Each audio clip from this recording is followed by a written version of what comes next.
નમસ્કાર દર્શક મિત્રો, જનાર્પણ ન્યૂઝમાં આપનું સ્વાગત છે। ઇલોરા પાર્ક વિસ્તારમાં દુકાનોના શટર તોડી ચોરી કરનાર રીઢા આરોપી સહિત 2 શખ્સો ઝડપાયા। વડોદરા શહેરના ખાસવાડી સ્મશાન રોડ ઉપરથી અગાઉ મિલકત સંબંધી ગુનાઓમાં પકડાયેલા શાહરૂખ ખાન પઠાણ અને જાવેદ ખાન ઉર્ફે માચો પઠાણને ઓટો રિક્ષામાં અને તેઓ પાસે રહેલા શંકાસ્પદ મુદ્દામાલ સાથે ઝડપી પાડ્યા હતા।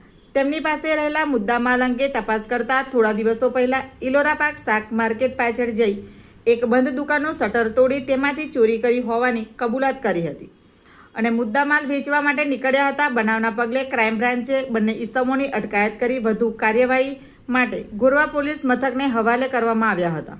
Bureau report, જનાર્પણ news. આવા જ નવા સમાચાર જોવા માટે જોડાઈને રહો જનાર્પણ ન્યૂઝ સાથે।